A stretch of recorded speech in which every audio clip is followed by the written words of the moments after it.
From the studios of Farm Journal Broadcast, this is AgDay.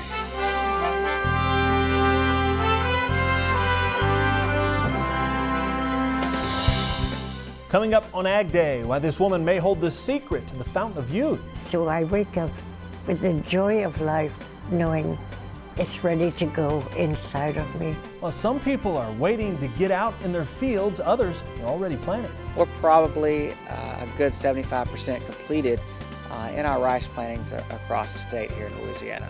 As others continue to fight to recover from devastating flooding. And call on them to come together and approve a disaster assistance bill for Iowa and Nebraska and do it now. AgDay, presented by the all-new Chevy Silverado, the strongest, most advanced Silverado ever.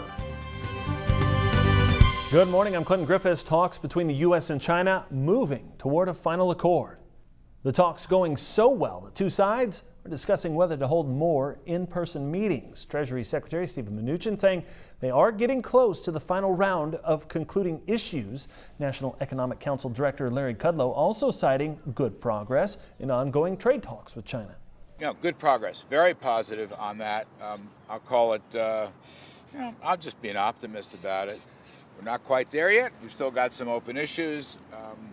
Currency reforms look very good, for example. There's been progress on enforcement just pretty much across the board.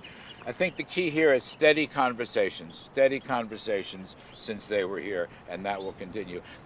Also, U.S. negotiators have reportedly tempered demands that China curb industrial subsidies as a condition for a trade deal after strong resistance from Beijing.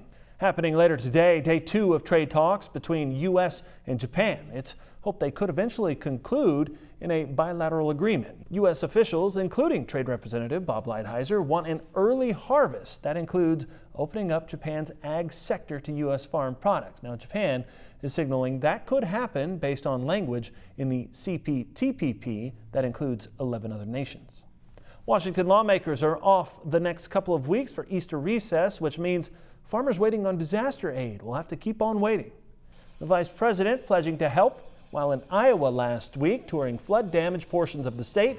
Pitts visited Lincoln's Ridgeview Farms in Pacific Junction, where he met with members of the agricultural community affected by the recent severe flooding in Iowa and Nebraska, adding that he's surprised by how much devastation still existed about a month later, but promises to take their needs to Congress. It's remarkable to think that a month has gone by, several weeks since I had the opportunity to be in the area and to see frankly how much water is still here, how much devastation still exists. And I'll carry that back, as your senators will, to leaders on Capitol Hill and call on them to come together and approve a disaster assistance bill for Iowa and Nebraska and do it now. The House passed a $14 billion measure in January, but the measure's been tangled up during the partial government shutdown and disagreements over funding for Puerto Rico. Last week, House Appropriations Committee unveiled a new bill with $3 billion more to respond to flooding in Midwestern states such as Iowa and Nebraska. We're starting to see some impact from that second bomb cyclone that hit the heartland last week. This video is shared with us on Facebook by Pete Clausen. Now, Pete driving his rig about 20 miles north of Grand Forks, North Dakota, with water coming over busy I-29. The highway down to just one lane in that area. The Red River slowly falling in the area. It dipped below major flood stage on Saturday. Following another winter snow and rain in the south, USDA updating spring field work Monday with the latest crop progress report. We'll start with corn, just a 1-point gain in a week's time. 3% of the crop is now planted nationwide. That's slightly below the 5-year average, with Texas leading the way, 57% of the crop now in the ground there.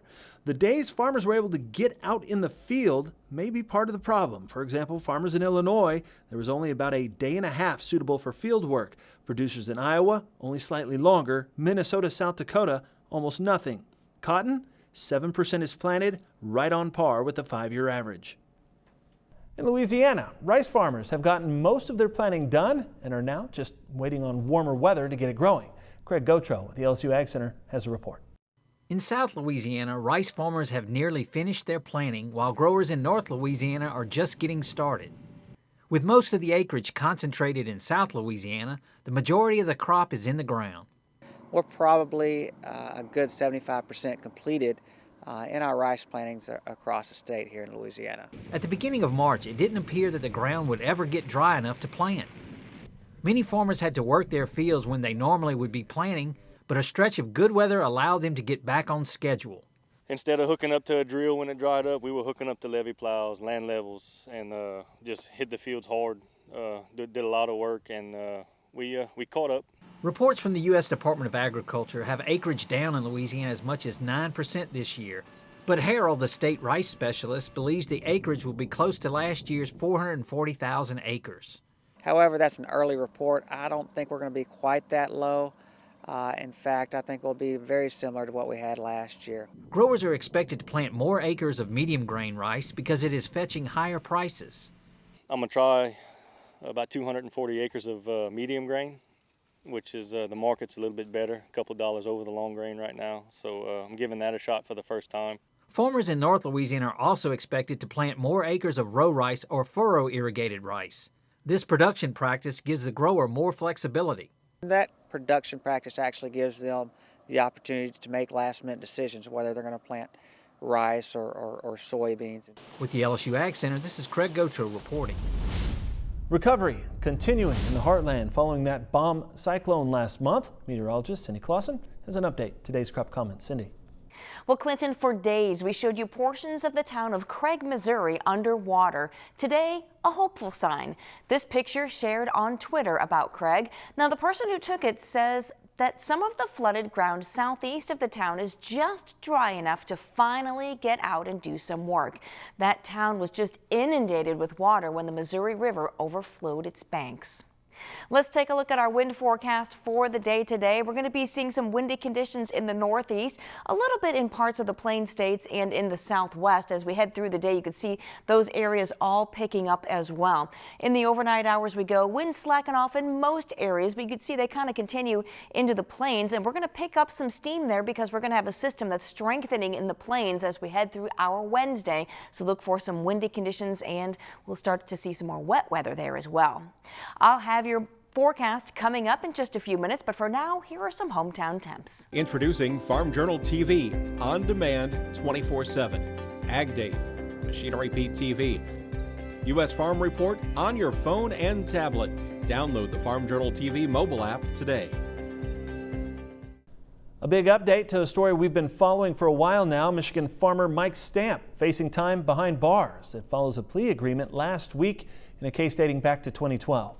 Both Stamp and his wife Melissa Stamp entering separate plea agreements with U.S. attorneys, according to Michigan Farm News. The Decatur, Michigan farmer pleaded guilty to charges related to crop insurance and bankruptcy fraud.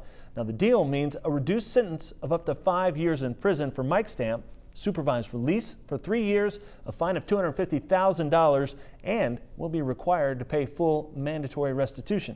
His wife could spend up to 3 years in jail. And in Texas, a former FSA employee is sentenced to 2 years in federal prison. The 43-year-old Uvalde, Texas woman was found leading a farm loan scheme that defrauded the government of more than $166,000. Now, investigators say Barbara Serena Salinas was approving loans in exchange for cash or other forms of payment that were made by two co-defendants in the case. In addition, Serena Salinas' 2-year jail sentence. She will also serve a supervised release for a period of 5 years following her discharge from prison. Plus, she'll have to pay the money back.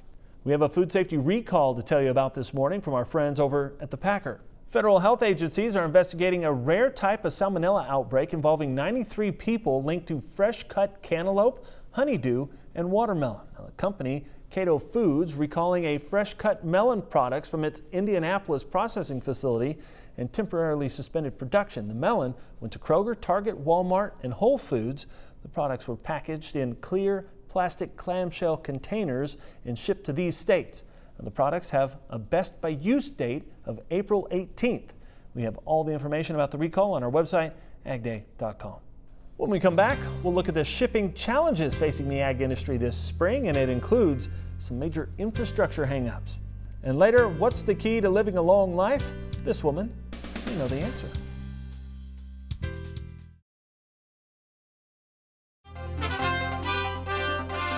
Markets starting the week off strong on more optimism about trade talks with China. Here's more now from the scene. Today in the grain market, let's start with soybeans. It was a little bit higher. It seemed that winter storm is really giving some support to the futures, but it's the only thing because there is no trade deal. The Buenos Aires Grain Exchange is raising the crop estimates for Argentina. Brazil's big crop is really ready to hit the market, and there's been sluggish shipments, and we're really behind the USDA forecast. So all those things on the bear side, but it seems like that's already digested in the market, so just this winter weather gave the market a little bit of a pop. Now, wheat was lower today. The U.S. just cannot compete with the prices of Russia, and it makes it very difficult for us to move anything. That's one of the reasons why we even lost our Egyptian sale. But it's the exports numbers were out. Those inspections estimates are way lower than we thought, and the blizzard also could even move some acres. Ken Smith-Meyer with Clipper Data, our guest here in the AgDay studios. And Ken, as you start to look at the logistics and the way that we move grain around the world, are there any things that you're watching closely to say, hey, this is an indication of some stuff that could impact our markets? Yeah, I think two things. The first thing is the Gulf of Mexico, the Mississippi Delta region. We export about 55% of our grain from that region. So when you talk about lock closures and reduced barge sizes and the rivers cresting, and you have a slowdown from the rivers on down to the Gulf, that's going to impact loading. So we're already seeing that. Then the other thing is the Pacific Northwest. We've seen rail deliveries pick up out there, and we've seen vessel lineups pick up as well. So I think that could be buyers preferring more to the Pacific Northwest because of the issues in the Gulf. And it could be the marginal uptick in soybean import demand from China that we've been seeing. So yeah, talk about that, because that's one thing as an industry we've been watching and waiting to see, is China going to come back to this market? And if there is a positive out there, could that be one of them? Yeah, I think it is. I mean, some demand is better than no demand. I do think from a pure trade war perspective, it's allowing the Chinese to fill back up their reserves because they do have a demand issue over there. So I think we'll take it. It's coming at a unseasonal time period, if you will. But I don't think that anybody should just rely on it. I think we need to see some structural reform with the trade deal, see what the details are. But sure, we'll take the soybean demand as long as we can take it. I think one thing to keep in mind is loadouts out of Brazil have started to creep a little lower. So that means that even though export forecasts for the country are down for beans, they may have more later in the year to ship because they're not as front-loaded. Okay, well, it is kind of a dynamic, ever-changing section of our industry. Appreciate you keeping some insights and some eyes on it. We'll be back with more Ag Day here in just a minute. For more information about Clipper Data and its services, contact Grains at clipperdata.com. Your next piece of equipment is on machinerypete.com. Search equipment from dealerships across the country to find what you're looking for. Only on machinerypete.com.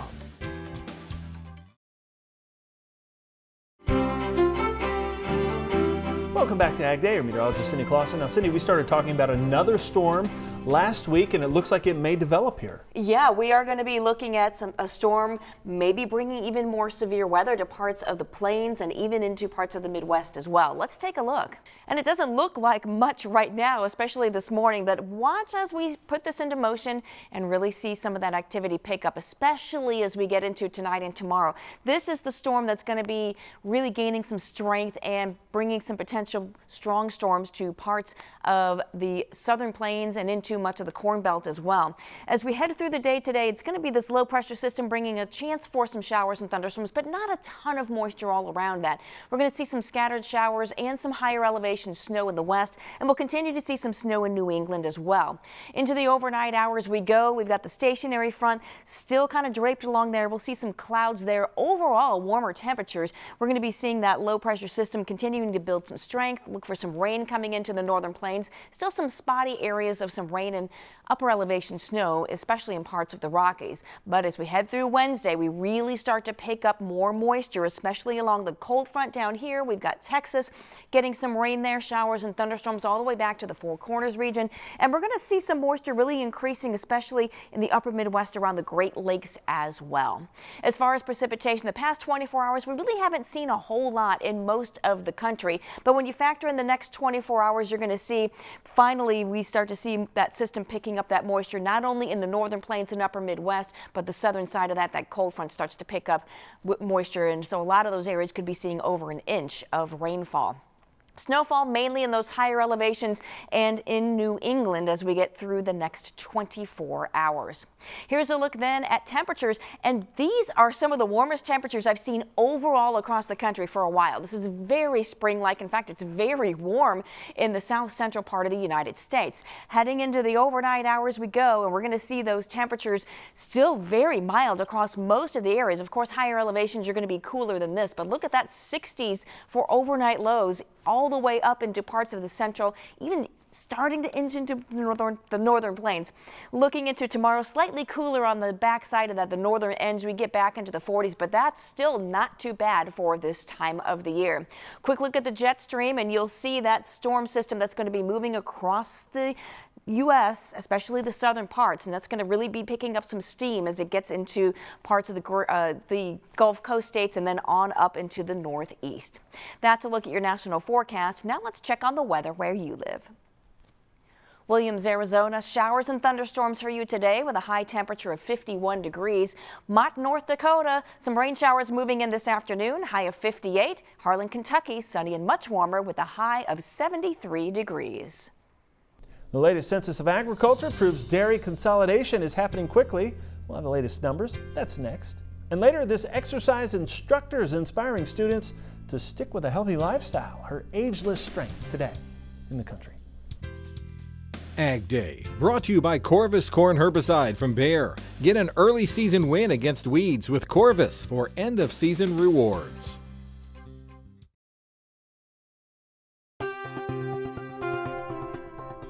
In our dairy report, the latest Census of Agriculture confirming the sharp spike in consolidation. USDA's 2017 census showing 54,599 dairy farms. That's down nearly 9,500 operations in 5 years' time. Only 39,000 dairy farms actually sold milk from the cows they owned. Now, herds with 500 or more cows represent just shy of 10% of all herds with milk sales, but they claim nearly 70% of total milk sales. Back in 2018, USDA reported the average number of licensed dairy farms had dropped to less than 38,000. President Trump threatening to place tariffs on a variety of products coming out of the European Union. Those include cheese, butter, and yogurt. Last year, 76% of U.S. cheese imports came from Europe. That accounts for 16% of EU exports, and that makes the U.S. Europe's largest customer of the cheese imported last year. The proposed tariff would impact about 72% of those imports. Now, experts theorize Europe would then have to do something with its cheese, which means dropping prices, and that could make it harder for U.S. cheese companies to compete on the world market. Next, we'll meet a woman who shows us you're never too young or too old to exercise. This New York State native says she's not slowing down. Her story next. Closed captioning is brought to you by BASF. Grow smart with BASF. We create chemistry.